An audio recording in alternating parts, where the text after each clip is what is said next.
The first 3 weeks of the eruption here in Hawaii, crazy things would happen in the middle of the night. A new fissure would open up and it would threaten a new neighborhood. Thousands of people were evacuated from their homes. I started the Hawaii Tracker Facebook group to help people understand what's going on and get their questions answered. Hey, how's it going? We're live. This is Fissure 20. We had hundreds of people all throughout the neighborhoods sending in videos, articles, and images. We spend a lot of time making sure the accurate information gets out. This is live. There's still lava moving. They weren't just sharing a story, they were helping their neighbor. If a family was being evacuated, the group would just jump in and help out. So it was huge. They were watching out for each other. Hello everybody, thank you for coming. Thank you for the support from everybody.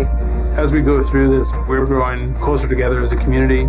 When tragedies like this strike, you really realize how much you need each other.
How's it going? How's it going, everybody? Aloha. I'm Philip Ong, geologist. I'm here with Mr. Dane DuPont.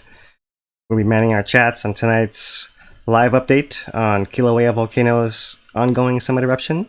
Today is the 43rd day, February 1st, 2021, of this ongoing summit eruption, and I'm starting you guys off with a view here, telephoto lens by Matt Patrick of USGS Hawaiian Volcano Observatory, of that island, lava berg, basalt berg, whatever we end up deciding to call it, floating in the middle of that lava lake over there. And so I've enhanced it a little bit so you can really see the colors there, and just some active lava flows down here in this bottom left corner.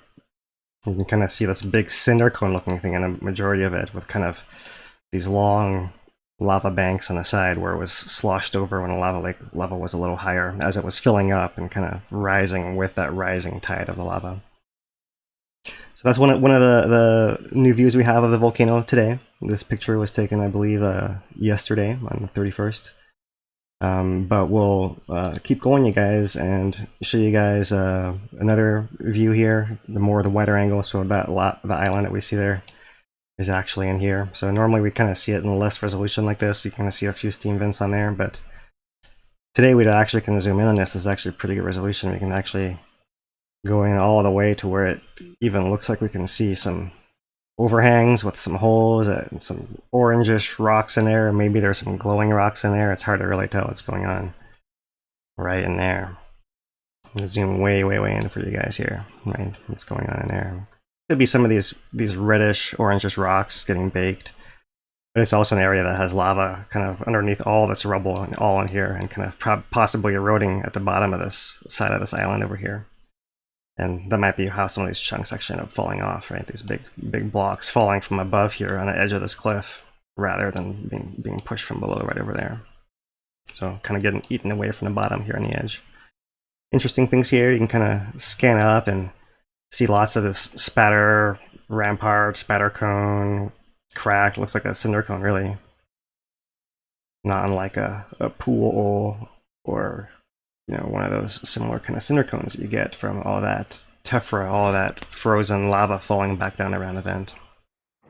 Reminds me of Fissure 8 with the lava channel, the bank of the lava channel there, and how it crumbles, and then the tephra just off the side of it. Like, yeah, exactly. Reminiscent. Yeah, interesting. Yeah, here's kind of zoomed in a little bit more on an active lava flow. There's a little one over here. On this ends up being the kind of west edge of the island. This photograph being taken from the south, and this is all active lava crust. So like a thin skin over top of fluid lava, which is moving. You can't really tell on this daytime view quite as easily as a nighttime view when it kind of glows through, or when we look at the actual infrared, which is why we use that tool as well. So there's another little lobe of lava right in there, kind of a sausage just rising up. I'm gonna zoom in on that. Right in there, and I think if I come down further, I can see even more. Let's see if I can manipulate this here and show you guys. I have to go out more. Oh, there it is. Down in here. You can see more of these little breakouts where it's rising up, but also this big breakout that seems to be flowing downhill almost, and kind of the size of it. So possibly over some older, cooler crust, which is sitting a little bit lower down in this area over here. And then this is being the edge of the more active upwelling area, and then breaking out and flowing down around in that direction, which is really interesting. And kind of, we can go back around the backside of the island as well. Kind of was follow the channel around, and we get to over here. You can kind of see the lava kind of flows over from this direction, but also from the top down. And so if I scroll up here, you can see this most active lava front right in here, and this is the most liquid stuff, kind of oozing actively right in here. Let me see if I can zoom in on that area, if it'll allow me.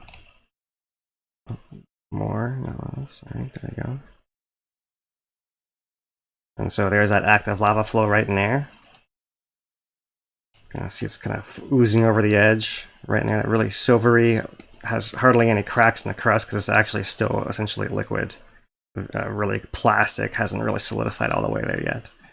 Whereas down here you start to see this cracked rock that's a little bit cooler, right? But you can kind of see this really nice terracing that they've described in one of their captions or one of their photographs. But you actually can see it really well in this view right here, like all this terracing, right? It's almost like the rice paddies in Asia. The way that the lava flows are layered one on the other, and the other, you can see it really well right in there. Really evident layering, right? So this is the oldest stuff down here, and next, and it's getting younger as you go upwards. So that kind of gives you the indication of how much lower it is over here in this little zone right in there, where it's downhill all the way up here, and also it's downhill from this direction. So that kind of showing you that the actual surface of the lava lake is having some tilt, it's inclined, which we've known all along, and it seems to be kind of enhancing that feature. That's kind of the only big change that's really happening around the lake in the last few days, is really that you're seeing that western edge filling up, and that makes it relatively higher than that eastern portion of the lake. So I'm going to zoom back out here, and let's go back to this. And kind of just point out all the way up here at the top also, you see quite a bit of this more active flow and overturning of the crust processes happening in there at kind of a larger scale. So, right, and then kind of that's the upper part there. See, there's actually a crack. That seems like there's some gas coming out. That's interesting. So you see this, there's some areas that there's not visible lava at that particular depth through that crack right in that particular spot. It's interesting. You can see must be some interesting dynamics around that lake right in there. Okay, so let's kind of zoom out and zoom out again and point out our active western vent over here. So it seems to be crusting over, and there's still a flow of lava out of its base that kind of comes in both directions, like that and like that. And it's kind of losing its oomph, so it doesn't go all the way and doesn't churn all the way the backside of the lake like it used to. It doesn't even go quite this far. It kind of goes somewhere in here, and then slowly the effects propagate and it flows over, and it kind of overturns all its way until it gets to there and to there as well. That's kind of the visual orientation today. This is a view looking towards Wikahuna, the old Jagger Museum and Hawaiian Volcano Observatory building is up there. The normal view from the thermal cameras looks more in this direction, where you kind of look over top of the vent down at this island from the side. So it kind of gives it a different kind of look and a shape than you kind of see right in there. And then down in here, this is our lower eastern crusted over section, right, that we're saying by USGS reports now is 8 meters, 26 feet lower than this active section over here. So all the numbers we're getting for the lava lake filling, which it is, it's filling more in an area like this, right, with some big cracks right in here. It's filling an area like this. It's kind of perched above, and it's spilling over, and it seems to be spilling over that way a little bit now with some of these flows right in there. And we're gonna see it spilling over into that channel and spilling over into this channel as well over the last few days. And while it kind of slowly will pop up, and you'll see some reddish and the thermals on the edges and maybe some smaller flows. It seems like most of the stuff's coming out still out of the western vent and filling this area right in here. So kind of closing in and presumably circulating a little bit less underneath this furthest area over here, but still enough that you see that lava possibly popping up out of the cracks on the edges. So we'll get to that here by looking at some of the animations. Here's the USGS last 24 hours time-lapse of this view. So you can kind of see that there's still that overturning process in the backside of this island, but it's a lot less active than the area right around the vent. Right, we can kind of see some fuming holes that are glowing, so there's a lot of gas coming out of there, and it's connected to the actual lava exit point. It's somewhere inside of this structure, and it's somehow finding its way out through here. That's the visible part of it. And quite possibly, we saw before that we had a dome fountain where it was coming out from on a slightly lower path as well. So we might have, more flow than we can see coming out because it is still filling in this area. And, it seems like it's coming up pretty fast now that it's closing in. It's actually starting to rise, a steady at least 1 meter a day. So, and it's still too low to be visible from anywhere publicly, unless you're in some kind of aircraft. So let's look at the thermal views. This is looking from the other direction. So now north is over here, and the island's kind of rotated around. Here's our western vent at the bottom. I'm gonna put my color less red so maybe you guys can see it better. The west vent down here at the bottom, and there's our island right in there. So it's a lot easier to see, for example, the spillover of lava that's going over this perched edge. And in this case, sends a big flow downhill all the way around this former remains of the north vent, and actually flows downhill onto the crust that direction. It's a long way around for the lava to get there, but that was all downhill all the way going there. And this 24-hour loop is a little bit hard to see, so we'll turn to the last. Let's look at the last, a little bit slower, the last 4 days here. So now we have that western vent active again. There it is. Even these small little islands seem to kind of be mostly still. You don't see any movement from them. This thing's been frozen for a long time in place, although it presumably is still rising along with this rising level of lava that's happening just within that western region right in there. So you can see our overflow over here at the end. I can kind of rewind it a little bit. You can kind of see, I'll focus on this area a little bit more. We have some overflows coming in the area over here, but it's really the one down here at the end that really does it as far as filling in this whole trench, starting there and all the way around to ending up all the way over here. So there's a beginning of it. Starts to breach down here.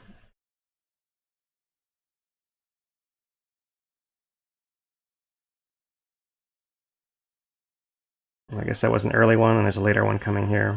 Just see small ones for now. Kind of starting to go there a little bit. Mostly happening over here, but the big one is going to come from over here. And there's those lava popping up from the edge. Those far spots. A little bit over here. And then there's that big overflow. There at the end. You can see it flowing downhill all the way to there. So really that's the biggest change, is that we have a higher rising western side and the eastern side. Even if it's rising from below, it's not rising at that same rate. Not spilling over the walls and not layering nearly as fast, even though we showed you guys that layering on the backside of the island. That was more right in here, where it's still turning over and turning over. Right, or possibly layering and layering and layering at this point. So that's the thermal view, and let me play for you guys the last 4 days from the southern view, and it's harder to see because that overflow happens in the daytime, the spillover happens over here, and then it flows in that direction all the way around, and it ends up all the way down over here at the end of the sequence. But that's still a few seconds away. You can kind of see this daytime crust moving. There's that pop-up that happens beforehand, and there's the breach right there going on. So it's harder to tell, but if I rewind this back and forth and you look at the edge of the lava right there, you can kind of see how it's higher and lower. And lower there, and then higher there. So it's really been filling in, and it seems like it's still flowing. It's probably crusted over at this point, and it's still flowing out the bottom side, and so we'll see how much it fills that trench. So that's the kind of thing that can kind of change the rate of the raising of that lava lake. Maybe it doesn't fill in quite a whole meter over the next day, because a lot of lava is going to filling in that outside part of it. That's not counting towards the actual main center of it rising up. All right, so let's put those animations away. And Dane, do we have any initial questions coming in that you want to get to? I think we have one here about the island in particular. Is the island still in motion, or is it kind of been locked in place? This is from Facebook. It seems like it's locked in place, apart from the fact that it appears to be also maintaining its height relative to the rising lava level. So it must be rising upwards, right? Even if it's not going back and forth so much. So that's interesting to think about how exactly that's happening. But yeah.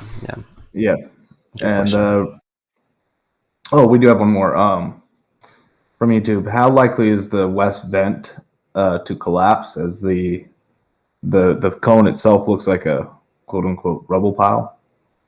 They had a very steep angle, steep slope. So what's your thoughts on that?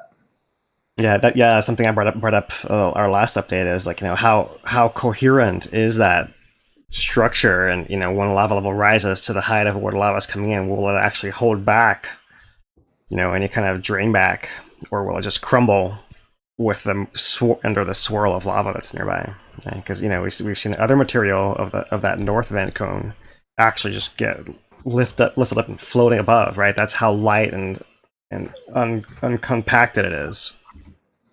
It almost just like floats, right? It's like almost like like scum, like on top of the soup, right? It can't quite penetrate the surface and sink in there.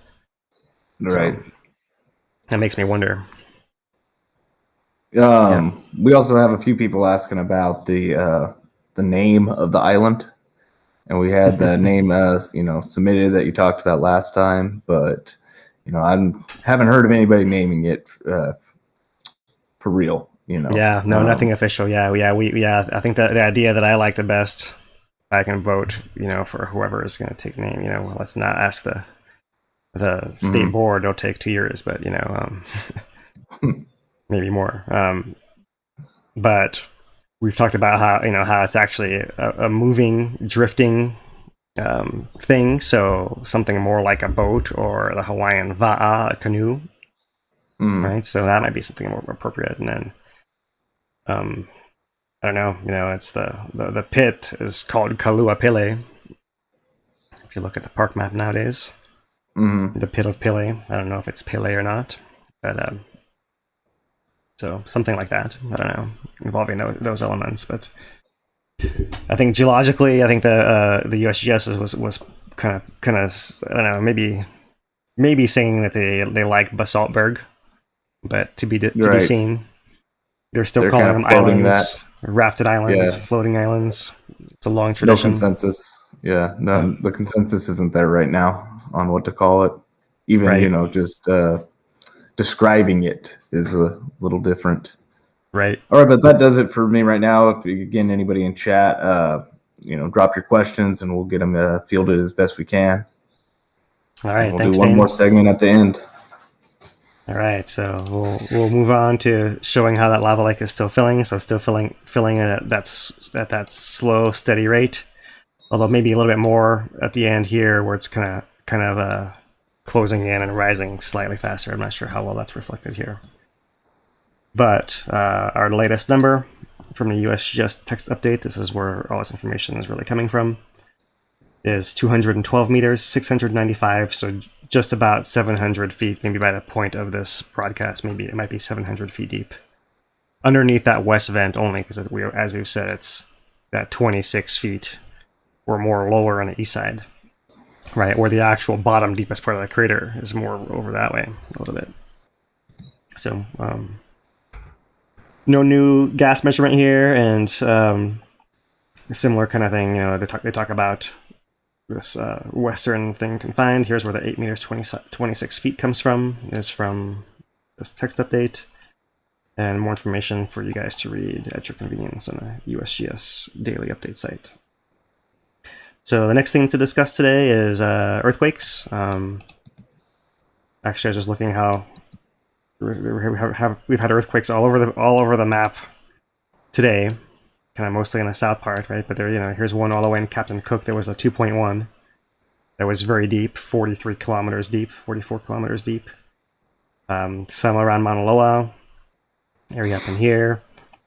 There was a bigger south flank one today that actually was one that I felt shook my area pretty well. And interesting, it was felt we'll kind of go into that one a little bit more on the south flank here. And our usual Pahala earthquake still happening over here, and really not a whole lot happening at Kīlauea Summit area right in there. So here is kind of, maybe reload this to see how it gives us a more recent count here. But we have 320 responses here on a USGS map. Earthquake epicenter and kind of felt island-wide. Apart from a kind of little window right through here where there's not a whole lot of residences, but maybe also the earthquake didn't send us energy quite in that direction as much, right? The south flank being a feature is more in this shape like that. So, but it kind of felt all around. And I actually plotted the epicenter right over here in relation to our 6.9 earthquake, which was epicentered more offshore, somewhere over here, perhaps somewhere in an area over here. And but still within a range of adjustment, right? You can imagine these red arrows indicate GPS directions. So the ground over here is moving quite a bit also. This is just a trace of what moved during the earthquake, and of course the ground above it adjusted island-wide. So HVO issued a statement as well, and what they say here in the end is that the location, depth, and waveforms recorded as part of today's earthquake are consistent with motion along the south flank detachment fault. So that same one. The site of over 30 earthquakes of magnitude 4.0 or greater during the last 20 years. Dan, you got something to add here? Oh, just typing away on a question. All right. All right, so that's the earthquake data there, and so I wanted to kind of review that before we look at the earthquakes, yeah, the 4.1. Yeah. Yeah, I never feel them. I never feel these things. I don't know what it is. I just don't feel them. And I get the messages first, and then I have to look.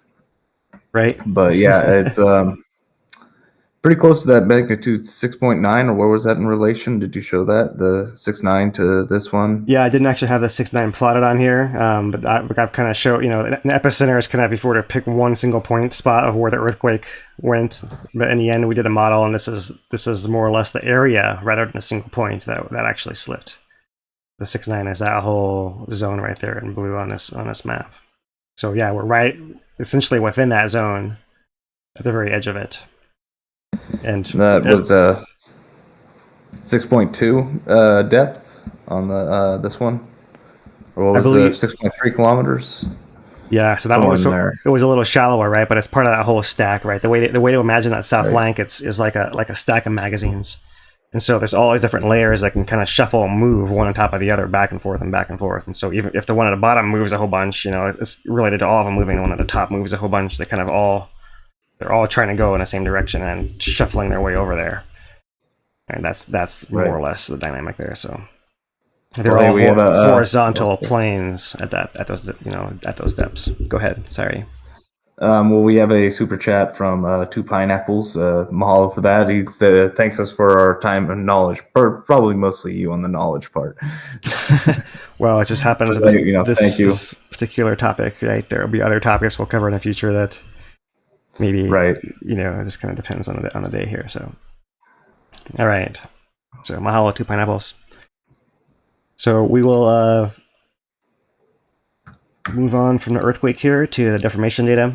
And so this is the tilt plot for the past month. And actually here I was going to go back and kind of frame it with this last 2 months, right? So we can kind of see our main eruption drop of 45 microradians. Our slight north event adjustment right in here when it was backflowing. Then essentially a drop off from that point. And then since then we had that big inflation, and since that we've essentially been on an upward rise. This one actually cuts off a couple weeks ago, so I'm going to now switch from that point, kind of looking at these little variations down in here, like in here, compared to this big drop is what you have to kind of keep in mind. So advancing forward, here's our little variations. Here's our plot of 0, 5, 10, 15 microradians, 5 per increment horizontally here. And this plot is showing in blue the summit station, Uekahuna. So you can kind of see since that original big downward drop, that kind of big inflation, we had another deflation, another deflation, inflation. And it's been a slow rise ever since then. And that's kind of been essentially a rising trend. This has been the lowest we got. The whole eruption so far was down here, or possibly slightly lower at the beginning. And now we're getting to the highest point since that lowest point. Kind of so whatever happened in between, it's been an upward rise coming up this way. That's the question of, can we sustain this for long term? And that makes it look more likely when it keeps those kind of patterns. All right, so if I kind of zoom in a little bit, here's the last week. The last week is certainly mostly an upward rise, and the last 2 days here, we actually see the signal of this earthquake tilt coming through, and in this particular plot, it's coming in from 0.2 to minus 0.1, so it's a total of 0.3 microradians. So the thing did register, but not very much. You kind of can see a little bit of it over here in a past week plot, and you barely see it at all in a past month plot over here. And our blue line on the past month plot is kind of all squished down, kind of see because of this green signal, the Pu'o'o East Rift Zone signal, which has this big drop right in here, this is as much data as we actually have. And this is the same time as we have that rain effect coming in across lots of the stations around the island. But what makes this one kind of unique and a little more suspect of what's going on is we start off here at about maybe 8 microradians, and we end up down here at somewhere around maybe 23 microradians. That's a 15 microradian drop. That's a little bit on the big side to be purely a rain signal, right? So that's kind of something to look into further. We'll have to wait and see what reports there are of what changes there might be around Pu'o'o. For example, this might be one of those places where water can actually drive some geologic process, right? Maybe that allowed the faults to move a little bit more because there's a lot of water that got on the ground and essentially lubricated the faults, right? Not making them slippery, but actually what it does is create a little layer of hydrostatic pressure, right? It's the same layer of pressure you get. The geologists have always described as typically discovered at the pub when you had a cold beer with that wetness on the bottom of it. You could slide across a bar counter from one end to the other without it tipping over. And if you didn't have that wetness, that little layer of water underneath there, creating that little pressure wave it could ride on, then you couldn't overcome the friction to actually make it move that far without that much resistance. So that little layer of water is crucial, right? So discovered at the pub, the geologists have a long tradition of talking about drinking metaphors, so that's one of them there. And that's an analogy for the fault, like the water in a fault, just creating a little bit of pressure, a little bit of separation in that crack to allow it to move a little bit more. And so I'm kind of curious what this signal really is, especially in relationship to the fact we had a big earthquake in that area a week after this event, more or less, right? Here we are, today's over here on this time axis on the bottom over here. So we'll have to see what this actually turns out to be. Maybe it's some mix of rain signal and some ground movement in that area. Do you have the, did you pull the POC tilt meter up already? So I'll show you guys some of these other stations, right? We can actually look at that Wikahuna without the pool station, get a little bit more detail, and you kind of see, there it is there. Sand Hill, I'll scroll down to POC. Here's our signal at Kīlauea Iki, so that's the rain signal, we believe. And similar to Escape Road, right in there. There's the POC, showing that rain signal at that same time. And the POO showing, well, maybe a very localized signal right in there. So that's really interesting to see what's going on over here between this POO and POC. Got some input, Dane?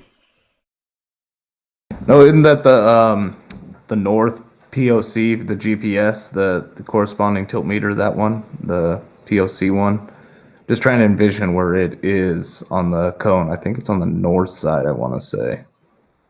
I think it may be, yeah. So this one may be the one that's a little bit more to the south. So in that case, more on the flank. So right, maybe showing that I was starting to move already, or I don't know what's going on. We need more information from USGS. You know, like maybe there's some GPS over the last week that was showing something, right, as well. So yeah, we'll have to kind of wait, but you kind of see that further down, and still no effect in the lower East Rift Zone. You can always have this what looks almost like a drift, or I don't know what background, or there could be some real effect, but it's such a small magnitude, you really don't see what could be the cause of this kind of change, right? And this is totally within a range of nothing happening, as we even see like Kīlauea's got bigger signals on this right now. All right, so that's kind of the tilt picture, and kind of the reason that we might take some pause there is looking at the GPS across the summit here. But this is kind of something to break down a little bit more as well. This is a distance across from the north Wikahuna to the south Crater Rim, distance north to south across Kīlauea caldera. You kind of see it was getting further apart as magma was filling the chamber, and doing that at a much faster rate before the eruption. And the eruption kind of relieve that pressure. You kind of see that adjustment for the north vent, and kind of that adjustment. And the thing that's really interesting is that since that initial adjustment, we've kind of come up, and one small down maybe during that deflation event, but kind of going upwards as well. I'm gonna zoom in on this so you guys can kind of see this a little better, because I think this is interesting, right? Not to kind of overanalyze these small dots, but if you look from somewhere in here upwards, it's a clear upward pattern, and the rate of this spreading is pretty significant, right? Compare it to the pre-eruption buildup, dike intrusion, actual buildup to eruption. The whole eruption buildup being this level, this angle, right? With this, and kind of doesn't look that different from what you're seeing over here in the grand scheme of things. So what exactly is going on there, right? That's the thing that kind of gives us pause. That, is if the spreading is happening because of more of a long-term magma movement, right? Maybe we're still seeing the effects of 2018 in a sense, where we had induced refilling of the magma chamber because it was all the way empty, and that was a way for you to relieve pressure from a place where the south chamber wasn't maybe as affected, right? But essentially you can relieve the greater pressure there to the area that's lost it above to equalize it and kind of just fill more and more and more. And that kind of long-term filling isn't something that you can just downshift out of really quick, right? It's a long-term slow changing process, and so slow to build. And it's probably just still going. So maybe that's why it's able to kind of continue this long sustained filling rate that we saw even before the 2018 eruption. It was a buildup, the filling of the whole system to lead up to that stress point, right? Maybe that's still something that's happening deeper down, and now we're seeing the upper effect from the southern larger chamber or network of storage areas into that more shallow region that's feeding this eruption. So that's one of the interesting things here. Of course, the caveat is that, you could have either station moving independently for whatever reason. The one in the north doesn't really do that because Mauna Loa is over there. The one in the south, however, is attached to that whole area that connects to the south flank.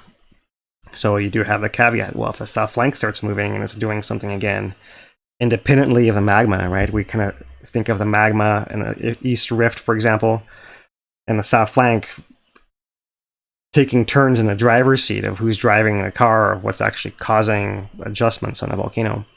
And sometimes it's magma pressure, where there's a lot of magma pressure pushing through, and it actually forces the south flank out of the way. And that's kind of what we imagine happened. At least that's how I envision it, right? And for the 6.9 of 2018, is you had so much pressure, we had a sustained eruption on the East Rift Zone and at the summit for 10 years before that thing actually popped. So that sustained high magma pressure for a long time, as opposed to the south flank being in the driver's seat, for example, it actually moving on its own through gravity just from collapse. Like once it's actually going, once that beer is sliding across the counter, it doesn't just stop. It has to kind of slide to a halt. And so we haven't quite slid to a halt necessarily from that whole event either. And so, there may be some of that happening as well. And maybe that's what creates more, that's the dynamic as far as what creates more space in the pathways. And of course, the eruption now relieving pressure as well. So we're actually relieving pressure in the rift zone in two ways now, it seems like. Perhaps if the south flank is moving as well, still. Right? So if that's the case, then maybe the south flank is affecting the signal a little bit, but if there's space, then you got to imagine magma is going to fill it, and so that's the whole kind of thing back and forth. Who's actually going to end up doing the driving? Because if there's more space, there's going to be more magma coming up, and then that kind of can sustain a longer event as well. So kind of just some ramblings there, a little bit of speculation of what it might all mean. But overall, what we do see, the fact is, we do see that spreading happening in two discrete pulses, and definitely since the eruption bottomed out, it's come up, I don't know, maybe a quarter of the way of what it's lost entirely so far. That's our GPS. There is photo and video chronology post today. I showed you guys a bit of it already. So here's our main orientation photograph from early on in our broadcast, and 212 meters, 695 feet still, and January 31st. Looked at that one earlier. We have a closer zoomed in view here of the western fissure, so you can kind of see this glowing hole. There's one there, and then this one you don't really see because all the gas is coming out of it right in there. And the lava coming out of this point in the bottom, and it's red moving off in this direction and kind of closed off. You don't really see any glow anywhere in here. Not much happening. But you see this big pattern of the lava skin folding and getting crinkled, right, as the liquid it's riding on is moving away and kind of moving faster than it can change to fill the space there. So it's kind of moving and curving, and that kind of crinkles that skin and gives it that arcuate texture that you see, kind of almost like pahoehoe ropes. There's a classic example. You see it there, you see it over here, and in this direction over here. Maybe I should go back to my yellow. You guys can see better. You kind of see it over here, see it over there, and you see it over kind of going off in this direction like that. So that's the way the flow is going. You see it going off in this direction, spilling over off in this direction. So that tells you the pathways are like that, like that, and like that, and also down like that. So we'll move on. Here's the back view of that central region that's overturning on the back side of the island. And maybe more easily you can see the cracks on the side. Let's give that a proper zoom in so you guys can see a little better. It's not the highest resolution image, but there you can see There's cracks on the edge of this kind of higher region over here, and then the lower region over here.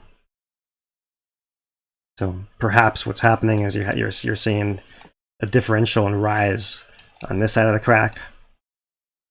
From this eastern side, maybe is not rising as fast anymore, and maybe that's something we can look into and report back for you guys as well. All right, let's zoom back out, and there's some more of that terracing. So there's where this information comes from. A terracing can be seen marking the front of previous advancing overlapping lobes in this area.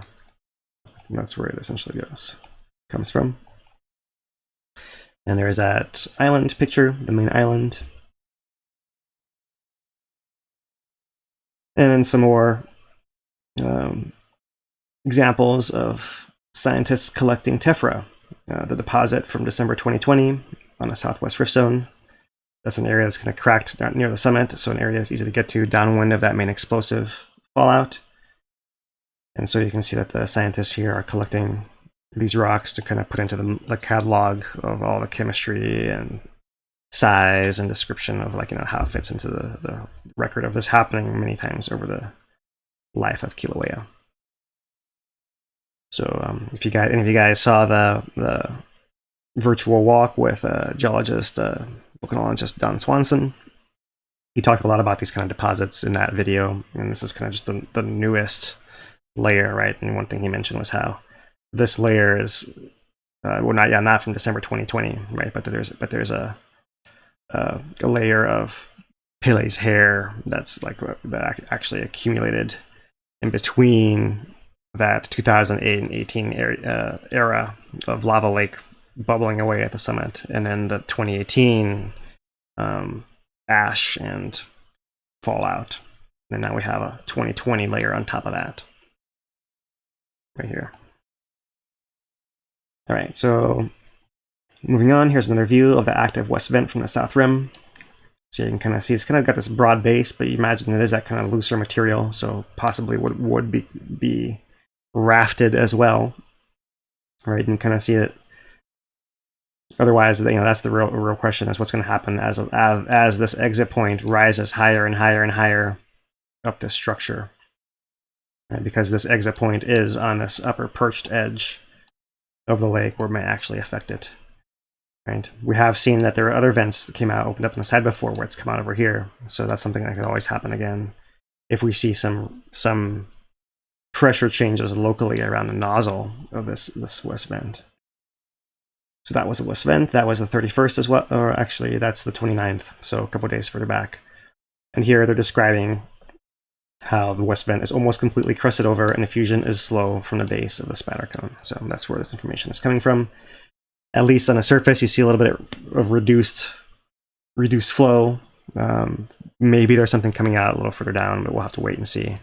It still seems like it's enough to fill that lake, right? But it's also maybe the reason why we see, like when the north vent was getting drowned, we see that pressure increasing at a slow angle, right, coming up. So that's a curiosity. We'll kind of keep an eye on there. All right, and otherwise, there are still gas emissions, but there's not a whole lot of new data on here. So our newest point being somewhere in here, we still have that kind of long, still awaiting more information. There have been some clear days, so I'm sure they've measured and they're processing and analyzing, and we'll probably have a new value reported soon. All right, and so here's today's VOG forecast from the University of School of Earth Science, University of Hawaii Manoa School of Ocean and Earth Science, VMAP project, VOG measurement and prediction project. And they have these panels for SO2 and sulfate aerosols locally and island-wide, and we kind of focus in on the more evolved products that are the longer lasting VOG that fills this kind of Kona coast up in here as the wind kind of blows around from Kīlauea and then wraps around, and it gets caught in this onshore offshore wind pattern here on the Kona coast. So you see it's still bad up in the upper parts of South Hawaii, but also lingering widespread, and kind of see, look at this big wave come in here at the end of the day today. So if we go to our Purple Air community monitor, let's reload this here and see what it tells us for citizen indicators. We have some yellows over here in this mid to south corner area. So kind of it's been par for the course. It's still reduced emissions, but it still creates an ongoing effect. All right, so that is all the monitoring data we have for Kīlauea. That's new. There's really not a whole lot of major change. We've pointed out the little differences that there are.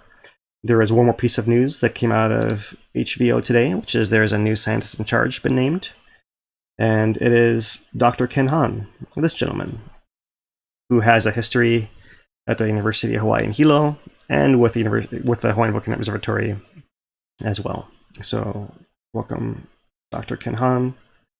Congratulations, and you can go read the full description of that exciting news for HVO on their news site as well. All right, Dane, so what have we got for our next round of questions? Next and final round here. Yeah, so we got some good ones, but before we get into that, do got to give a shout out to hawaiitracker.com. That's how we come to you live. Best way to be able to support this channel, there's 3 real ways. Number 1 is to just like and subscribe this video on Facebook, YouTube, or wherever it's coming to you through, right? That helps to get the more views. We don't have a ad revenue or ad company behind us to help share the content, so we rely on the viewers to be able to do that kind of stuff. Second way is go on hawaiitracker.com, become a member, just become a user of the site. That helps us out. Third way is on hawaiitracker.com/support to be able to help us monetarily. That's the best way to do it. And it keeps us being able to provide this kind of content. All right, with that, I will begin to go through some of these questions. We had some good ones, some different ones. So let's start out back up at the lake again, right? Mm-hmm. So we have that crusted over section, and a question from YouTube is the lake under that crusted section still fluid? Most likely it is, even if it's gooier and less gassy and not moving as much. It's most likely still liquid, right? So we're talking about this back area over here, this eastern part of the lake, right? That's kind of crusted over. And since we haven't shown it yet in this today, essentially, let's see if I can find my Kīlauea diagram over here and show how the Kīlauea, which was a lava lake that ended up being 440 feet deep, right? Where ours is now 700. That when it went in 4 months after the eruption was over, they found it was only 22 feet of cooling. And it took, in that case, a full 36 years before they believe it was crystallized in 1995 at a temperature of still 1,000 degrees Celsius, over 1,000 degrees Celsius. So it can sit there for a long time liquid and get gooier, and then crystals start forming, and eventually you have, you go from where you have like crystals floating in liquid to eventually you have enough crystals that the crystals are all kind of leaning on each other, and you have like just some liquid in between the crystals, to eventually you have mostly crystals and just like isolated pockets of liquid. There's a whole process that is a whole science of petrology. How the geologists look at the not just the chemistry of crystals, but which crystals form and in which order and the textures and all those things like that, to actually be able to tell the cooling process and the chemistry of how the lava actually works. So long answer, but definitely liquid still, yes. So if we have about the rate that it's been rising, the lava lake, since it seems like it's done about 20 feet in like a little over a week, maybe. If it continues at the current rate, like the question is about how long until it is visible from one of the overlooks. They're talking Crater Rim, but Kīlauea would probably be a lower angle. And then to get out of the collapsed pit, so that 900 meter mark. Okay, so the viewpoint, as far as viewing it, that might be the best, the most optimistic we can be, because it only needs to get to a certain height in one particular point of the whole crater. Like if it made like a little mountain in there, you can see the mountain top, that would make it visible. You wouldn't have to fill the whole crater to actually have it be visible. So possibly if the west vent were to grow a little bit more, that would be visible. But the calculations that we've seen, that we've made, it's somewhere in the order of, between 10 and 15 meters, right? So you're talking about 30, 45 feet above the top of that vent right now, to where it'd have to reach to be able to see it. So it has to overtop the cone. Even if it's just in one western piece of the crater, it has to do that. And the problem, of course, is it's got all the other part of it over here to flow into, to kind of spread out and overflow. And that's the thing that's going to interrupt its quick rising. It has been rising pretty fast over the last few days, but that's kind of because of this perched... Only there. Right, we have this perched area right in here, and this perched area right in here. So where they're measuring the rise is right here, where it's coming out, which we've mentioned is higher already than here, which is higher than here, which is higher than over here even, right, and higher than over here. So it's like a big downhill going that way, right, with a big hill in the middle over there, right? So we have a few questions about Mauna Loa, but one of the ones that is interesting to me immediately was, do you know of a lava lake and Mauna Loa that existed? Yes, there were many lava lakes on Mauna Loa. I want to say the longest one lasted, I don't know how much, almost 2 years or something. I'm not sure.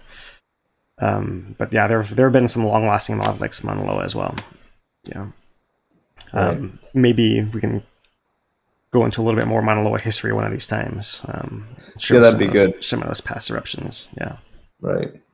We have a few questions about, is Mauna Loa either past due or waking up again or doing things?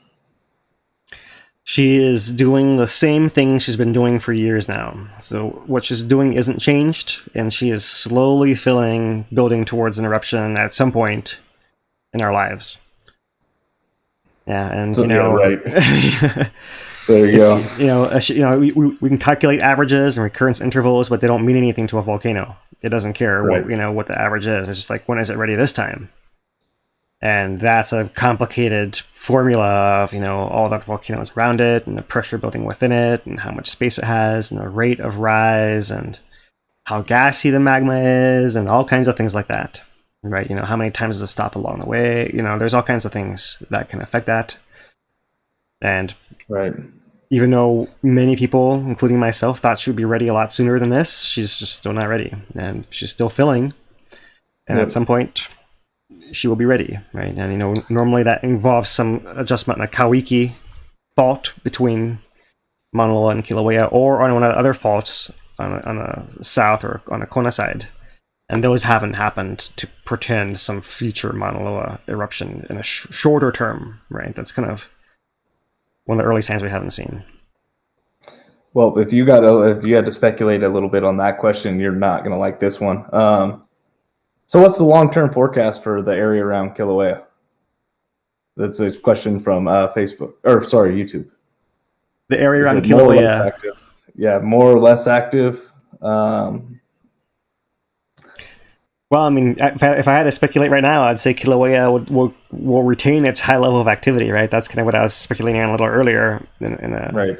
Is saying, well, if it had that high rate from 2008 to 18, did it suddenly hit the brakes from below just because it popped out in 2018? Right. Or is it still just going at that same rate that it filled those 10 years and is able to refill all the collapse area in 2 years and pop out again? And if that's the case, I can just keep filling and filling and filling, because the long-term rate is that of more of a eruption. So that's magma.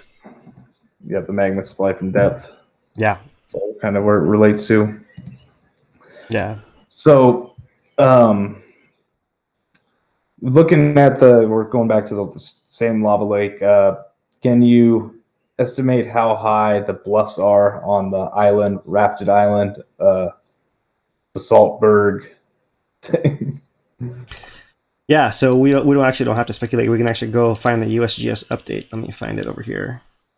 It is this one.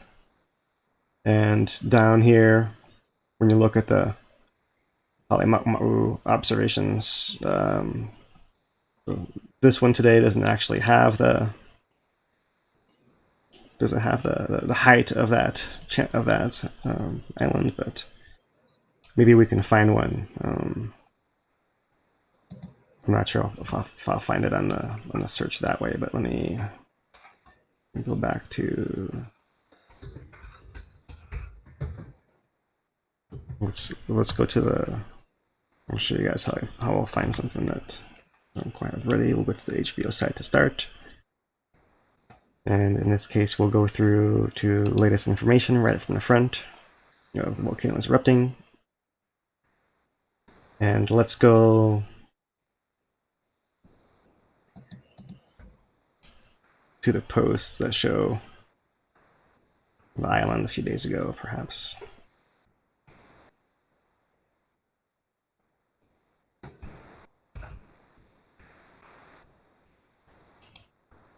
Maybe I'll try this one on the 13th.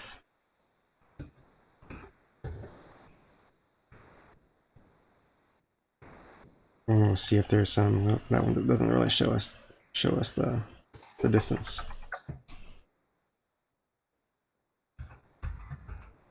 I would see what the other thing to do would be to demonstrate this. This is going to work on here, but in theory, this button over here for search the archives would work. Maybe I'll just do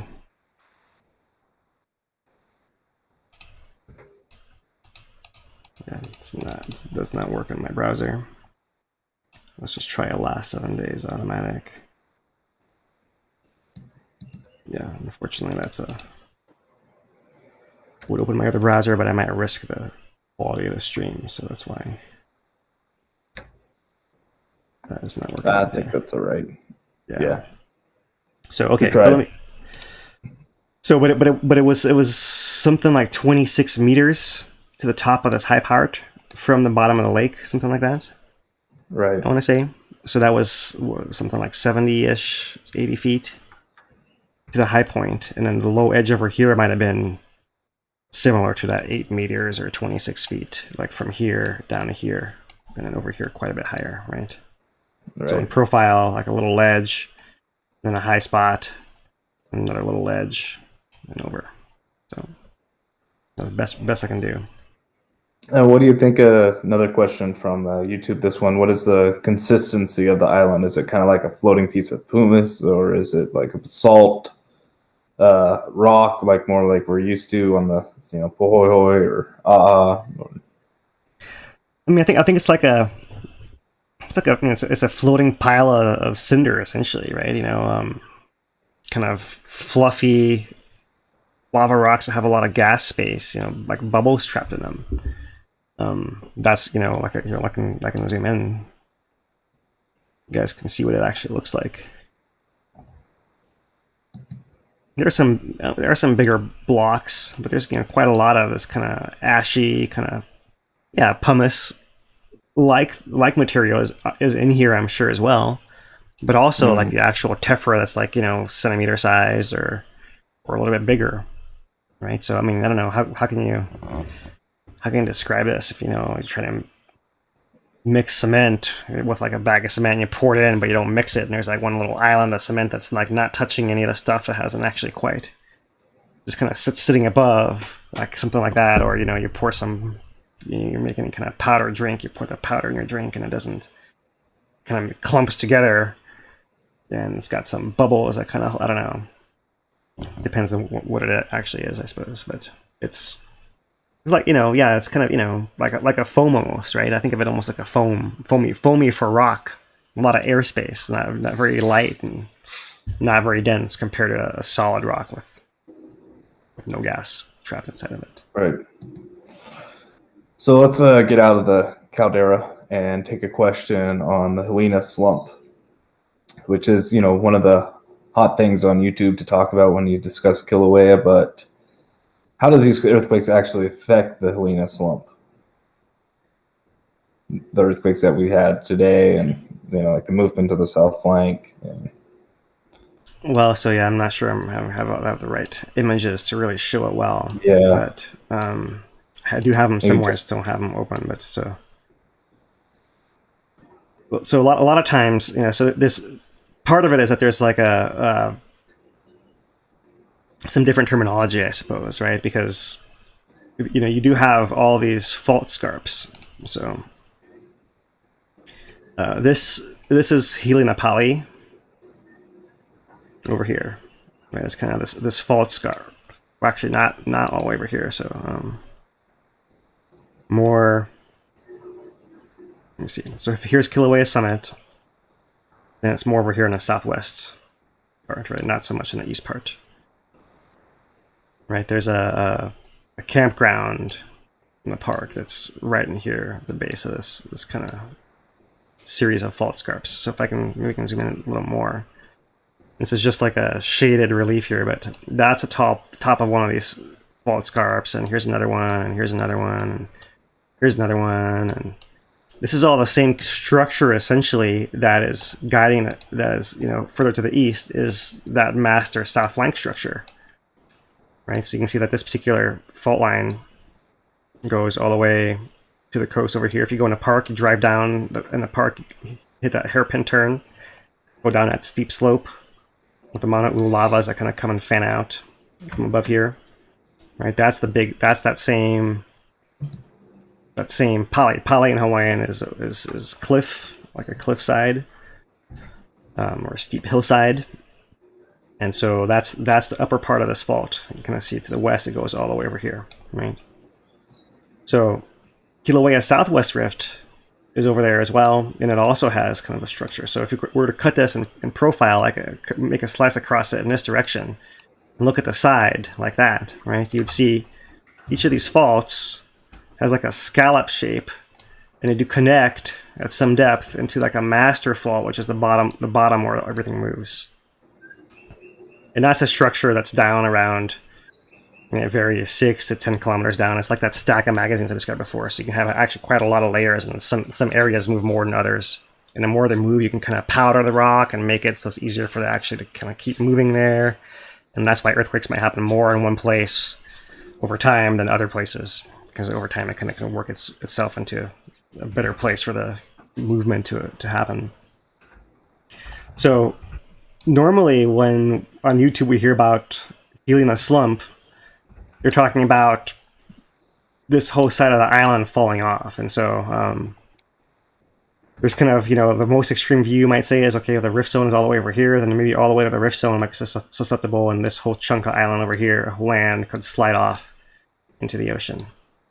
Right? We really don't see debris of submarine avalanches down here. We do see Loihi right over here, which is actually a giant feature on the seafloor that's kind of blocking. When you kind of get to over here, you kind of wonder what's the interaction between the transition between Kīlauea and Loihi, which both erupt lava, and there's a whole transition zone in between here. So this is all transition zone all in here, right? And then you also have some other topography on the seafloor right in there. Right, so in comparison, I'm going to zoom out a little bit. In comparison, when you look somewhere like the west side of Mauna Loa right in here, right, you look at the seafloor, this is what big landslide debris looks like. Big chunks that are all kind of spread farther away, like fanned out from some source.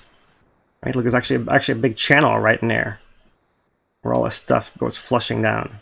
So like that's a much more likely place. And if we actually took the whole YouTube discussion on the Helena slump and put it all in a context of Mauna Loa instead, I will probably have no problem with most of it, because you see evidence of it, and Mauna Loa is an active volcano. It's not moving as fast as Kīlauea.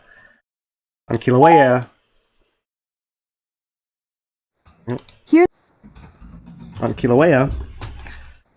you actually see what's going on here. I'm not sure what's going on. My computer got a mind of its own all of a sudden. So on Kīlauea, you don't really see that that pattern of debris anywhere out here, right? You have some small scale stuff, but it's all kind of local to slumps coming off of, like from here you have some underwater little landslides. That's just normal for any kind of edge of a steep, even continental shelf gets that. So you don't really see that anywhere offshore of that southwest rift of Kīlauea, right? You don't really see any of that. You see much smaller pieces of material, not big catastrophic landslide blocks. And so it is basically this Helena slump, geologically, is part of this whole south flank that's moving also. And you kind of see it. It moves easily enough. It doesn't have to get stuck and fall off all at once. It can just lurch its way as it has for the whole history of the record of the people being here. Oh, right. Yeah, I've seen one cross section, I think it was of the Helena slump with and marked against the south flank, and the south flank was just so much bigger, so much longer. It's this huge feature compared to a more localized movement. But let's see here.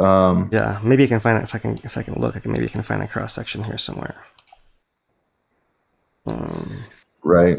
But go ahead and ask the next question. And this is, we'll just comment on that. Is that it's the Helena slump question has to be one of the most commonly asked questions that we get, just residually. Some other ones come and go, like what's the lava lake level at? Well, that's a question right now, but that wasn't a question a year ago, or maybe it won't be a question in a year, right? But the Helena slump, I guarantee you, people will still be asking about that in a year.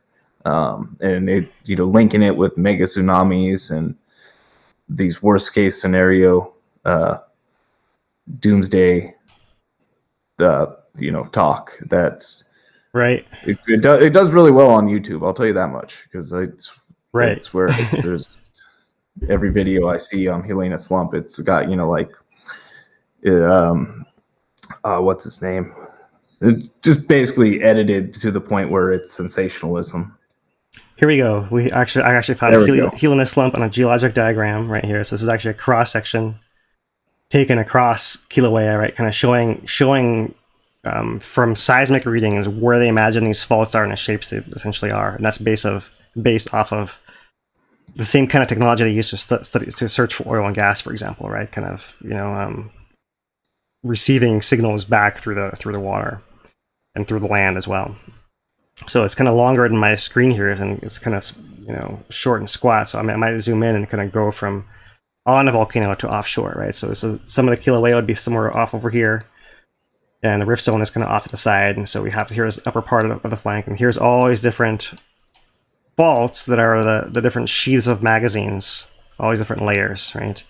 And they kind of, one way or another, feed into this bottom detachment fault, which is marked here. There's a boundary between this kind of tannish and a whitish. In this case, starts off at 3 kilometers down, and so this is actually starting from right offshore. This is sea level at 0 right there, right? So this is all by boat, and you can kind of see that there's a lower detachment as well down here that also has some structure, right? And it's often the case that these things actually have complex structure, where you can kind of see that this bottom décollement actually starts dipping upwards. So that means that on a grand scheme, let me zoom out now, this fault is almost bowl-shaped, right? And it's bowl-shaped because that's the island putting down weight on one side, and that's making it bulging the whole seafloor. So even if you started off with a fault that was horizontal like this, you're actually going to deform it by weighing down one end more than the other. And so you actually end up with having to push things uphill within the earth to move it off the side. But that's why it can't catastrophically fail. It has a natural kind of, that's the first series of backstops there, right? But of course you can imagine this zone can get complex, and this is a zone where you might have big earthquakes underwater that might shift the topography over here. So you might start accumulating some of this other debris and stuff like that, right? And so moving further on, you have all this other stuff, this whole outer bench and other accreted volcaniclastic, right? That means, rocks formed together of bits of volcanic things, right? Other volcanic rocks. So it's just kind of, it's become more of a underwater gravity flow of material that's kind of now like a mix, rather than being any one intact thing. Right, you can kind of see that by the outer bench that actually rises again, and then down, and then down. Go ahead. I think that's enough.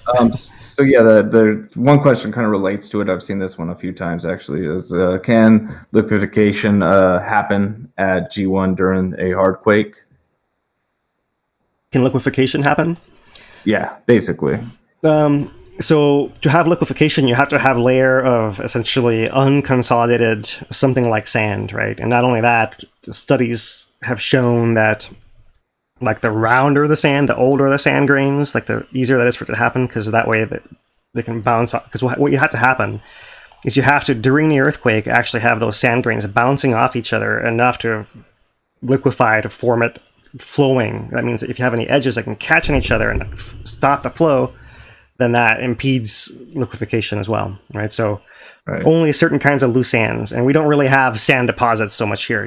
Where does all of our sand end up? It's all the way out here eventually, right? All this stuff all the way out there offshore is where it all goes. We don't really have layers of sand onshore that could liquefy, right? And these things are going to way out here, and yeah, that's why you have all this landslide stuff at the very end. How rare is that process in Hawaii? I imagine it'd be more likely the further you are away from active volcanoes. Yeah, so I mean, liquefaction normally happens. It's all about the soil type more than anything, right? So I mean, because we're not on any kind of continent here, we have only volcanic rock. It's not like volcanic rock leaking through what was already here. So there's no sandstone nearby. Unlike a volcano of similar composition, somewhere in American West, New Mexico or something like that, right? That's just the context of where we actually are. That's why there's nothing there to even liquefy in the first place. It's not something to worry about here. The only place you'd worry about it would be like if you actually, let's say, filled in part of some bay to build some structure in it, like it was done in San Francisco. And then that material, that's landfill, could also liquefy. So the only really case here is if people are moving things and possibly on Oahu, that's happened in a few places, where they've filled in a little bit of land here and a little bit of land there, and like maybe those places could liquefy anywhere. But that's far from the earthquake's sources for the most part. So the biggest earthquakes happen in the most active area. That's kind of Kīlauea, Mauna Loa historically. So in that area, not so much development or landfill, really. So last question I got for you here. Back up to the caldera, say the eruption stopped tomorrow. What are the chances that the lava lake drains? That's a good question. I think it might drain a little. I've kind of, when I've looked at, let's see if I can find it again on here. Let's find it. Oh, looks like Dane has a dog alert going on over there. And meanwhile, I always try to find the guys that, here it is. This depth of the lava lake. Let's see if we can get it bigger here. As big as possible for you guys. All right, so you can kind of see, if we zoom in like a lot, that there are times when the lava level seems to actually go down. And so that could happen from one of two ways. And it all depends on the scale. On this scale, it's kind of hard to tell because I believe each of these will have to zoom back all the way over. It's 20 meters. And so that scale is only a few meters of change. And so if it's only a few meters change, then it might be something as simple as the lava is going at a lower rate, and there's gas being lost from the lava that's already in the lake, and that's how it can kind of contract, and all the volume it's losing is through gas. Otherwise, it could be that there's some draining effect visible in there. So it could drain a little bit, but it's going to be just because it contracts a little bit at the beginning, there's going to be some gas effect. But also we expect, that's what we'll look at, is does it keep going beyond a couple meters like this and flatten out. All right, sorry about that. Bork, bork. Yep. So yeah, that does it for me on the question side. Appreciate everybody that stopped in and helped contribute to the stream. Thank you, Phil. And that does it for me. Yeah, thank you guys for tuning in. Check out all the other posts on hawaiitracker.com. And we'll be back on Wednesday, and we'll delve into a little bit more, some topic a little bit more. There's a lot of things happening. We'll pick the most appropriate one as usual. And otherwise, we'll, yeah, I guess that's it. So for Dan DuPont, I'm Philip Ong. Aloha.